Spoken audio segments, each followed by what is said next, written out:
Hey, good morning, everybody. Once again, Carpo's at work, ranting about random stuff. But today, I wanted to talk about something that's not near and dear to me, something that is completely uninteresting to me, which is sports.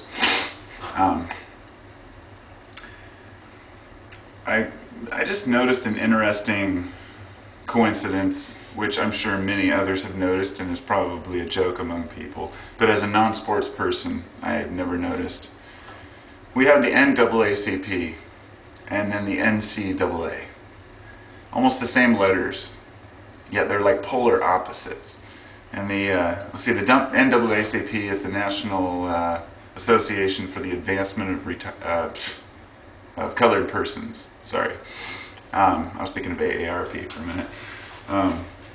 It's for the advancement of colored persons. So it's a group that's intended to help mostly African Americans, I would assume, to attain equal employment and be an equal part of society.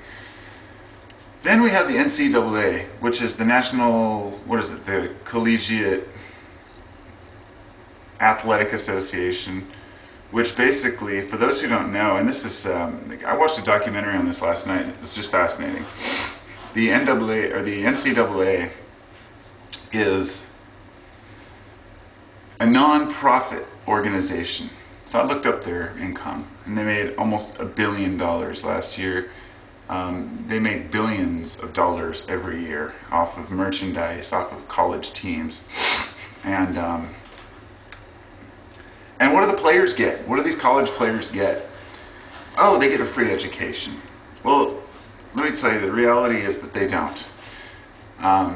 A lot of these athletes do get an education if they're willing to put in the time, but there are all kinds of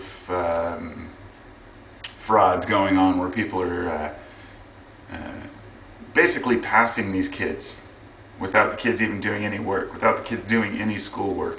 We've always known this is an issue with sports, where the teacher will want to fail a student, the coach will come in and talk to the teacher and say, no, we've got to do this, and then the principal will say, nope, sorry, the sports are most important to the school because they help with our income, and sports this and sports that. And I saw some interviews with the people from the NCAA. The quote, I guess the people who run it, and they're old white men. They're always old white men. Everything that's run is old white men.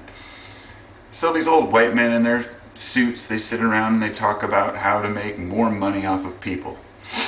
Well, what's a better way than to pull mostly African Americans out of straight out of high school and say, hey, look, we'll give you a free college education if you come play basketball for us, or if you come play football for us.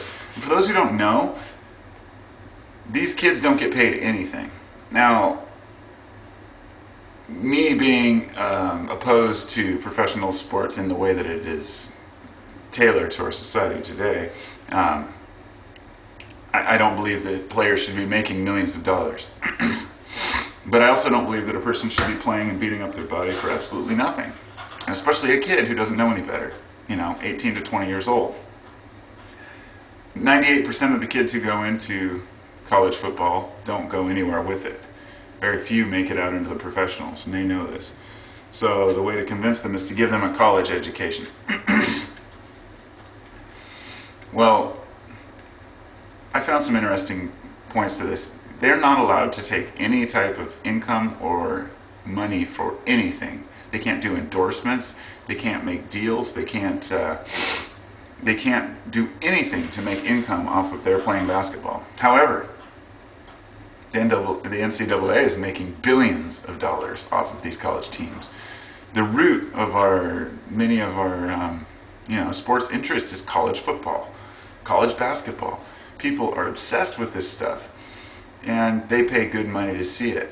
So I saw an interview where they asked the president or whatever of the NCAA, like, how can you give kids, make kids go through all this without giving them anything? And he says, well, they get an education, and he says, what does he say?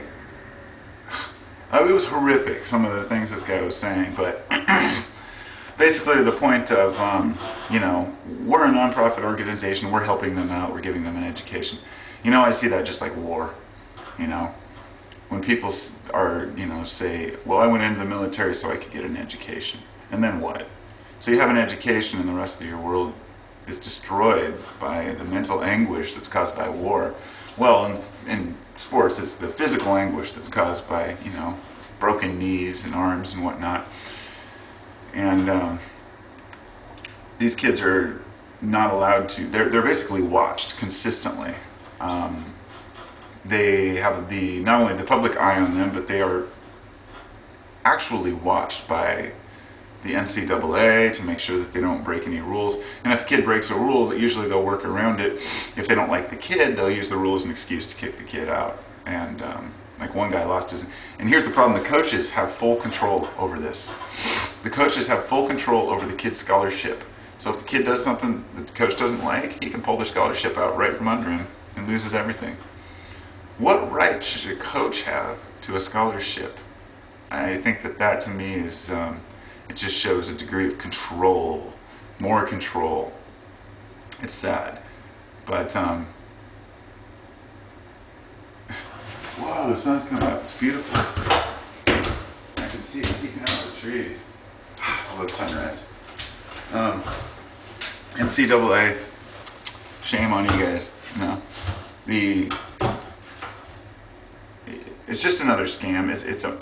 Some people might say it's modern day slavery, but it's not that at all, because it's slavery, I think, is played with too much. That word means what it means. It means that you are forced to work or do something for someone else upon fear of persecution or death, So, I don't know. I don't really care much about sports. I just wanted to, just to get that out there, because it's a shameful thing that we've turned sports into, but I guess it was always going that way from the beginning. I don't know. That's all I got on that.